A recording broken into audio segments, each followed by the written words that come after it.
Everyone is speaking out about this as Connor Bedard continues to get into it with officials, and it has fans fired up and wondering if the NHL is suppressing its next superstar. We're going to break it all down in this episode of Hattrick HQ. But before we do that, a quick reminder to hit that subscribe button. If you're part of the percentage that isn't currently subscribed to the channel, be sure to subscribe to the channel. It is free and you get to stay up to date with everything going on in the NHL and your favorite team. But Mark, we got to get into it today. Connor Bedard is a hot topic of conversation around the league. He just got his second game misconduct, excuse me, in as many games, which we've never really seen before, especially for a guy his age, or it doesn't happen, too often that way. And what's your initial thoughts on this? Because I thought this was a bit crazy, and it seems like he's starting to get into it with the officials, and it doesn't seem like it's a one-way street either. And I mean, the biggest thing is, like you said, this is back-to-back games. We've seen it happen Thursday night with the San Jose Sharks, where he went into the game with 0 game misconducts.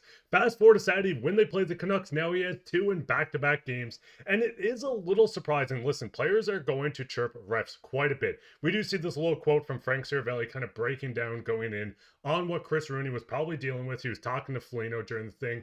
The second time tonight that he had something said to him obviously crossed the line, which led to the first game misconduct that we did see on Thursday night. But looking at Connor Bedard coming out himself and just saying, listen, the refs are there to make the calls. You don't really expect it, but it is happening. I mean, it's kind of confusing to me. This is a guy that's on a team that is not performing very great at the moment. Yes, he's going to have some emotion kind of thrown around, but I do think the refs do need more just a standard to be held at. This is a problem we've dealt with year after year where the refs have not been held accountable for what they do. We're not getting explanations on why players are getting this. You kind of see the game misconduct, and unless you can physically see on the video what happened, no one knows what was said, what happened, what led to it, if it was a wrong call. I mean, looking at this, Darius, are you a little worried with Connor Bedard getting back to back? Do you think this is something that could be a trend with him?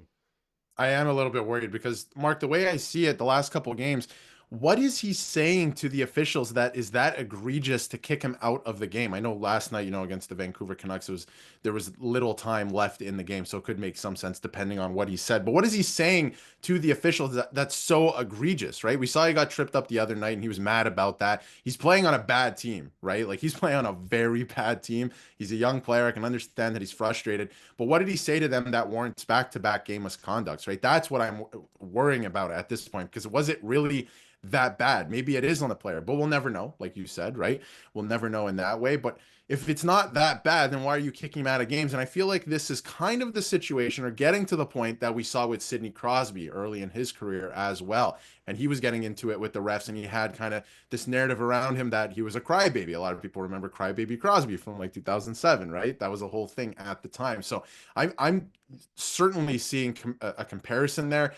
Like it's very similar to that in a lot of ways.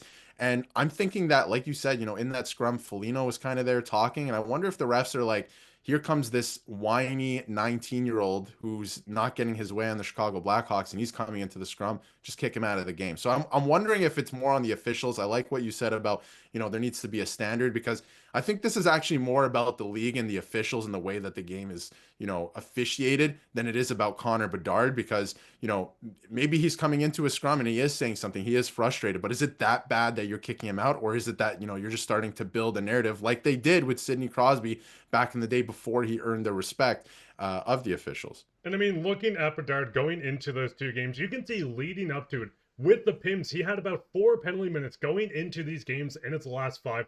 Going against the San Jose Sharks, having 10 penalty minutes, which was a game misconduct for abusive official. And then against the Vancouver Canucks, 14 penalty minutes, 10 points, or 10 penalty minutes, once again being the abusive officials. That game versus the San Jose Sharks was a 1-goal game before they threw out the best player on the Chicago Blackhawks. For the matter, we do see a big thing with the Canucks. We've seen the hit, and we're not going to lean into this on the Heedle hit, which was a no call, but that kind of led the flares of these players getting into with each other, the scrums, and it leads back to these officials not holding anything accountable. We see a player go down with an injury. No one ever wants to see it, no matter if you're a fan of the team or if you hate the team. Someone getting hurt sucks, but with the refs not making a call on this, that led to a physical game, which once again led to Connor Bedard being assessed a 10-minute game misconduct. He threw his helmet. He was pissed off, and I fully agree with him for being mad on it. But I mean, listen, If he turns out to be Sidney Crosby, no one's going to be upset. Listen, a 3-time Stanley Cup winner, someone that just had the Q medal named after him, or trophy, I should say. But yes, there is something with this league that it does seem like they're suppressing their stars. They don't want them going out speaking too much. We've seen McDavid get a few misconducts within his first 3 years. Yes, things turn around, but I mean, looking at this team, do you think maybe one of these guys, the older guys in Foligno, have to step up, be a leader, and really take Bedard under his wing to teach him his ways and what not to do?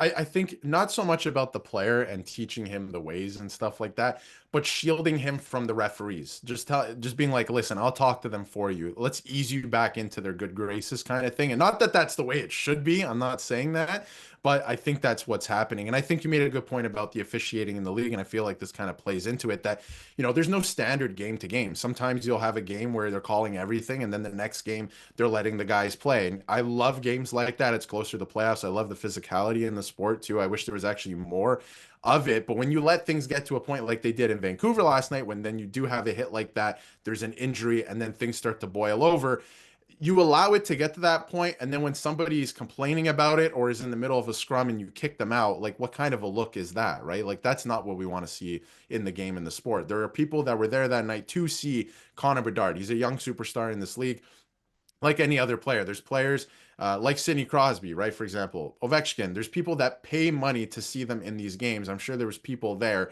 to watch Connor Bedard play, and like there would be in any rink, right?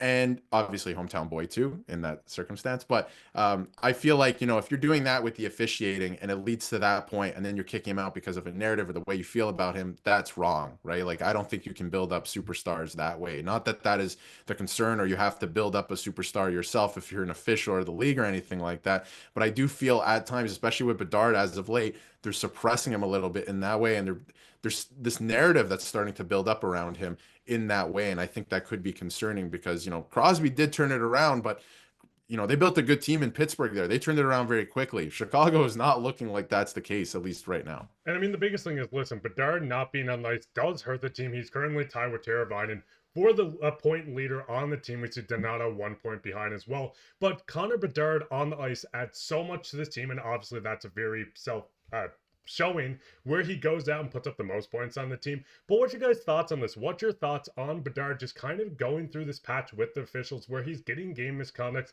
which is a little surprising. I know it's a big thing. Go down and leave your comments. Do you think this was just kind of warranted, or do you think the officials are targeting him as he's a young star and maybe actually saying some things to them? What's your thoughts on the Chicago Blackhawks? What would you do to change things? Would you get Foligno to maybe be the middleman on him speaking to the refs? Let us know down in the comments. Way down there, leave a like, subscribe, share this with your friends. We'll be back with another episode, so keep your eye out for that. But I've been your host, Mark, with my co-host Darius, and take care.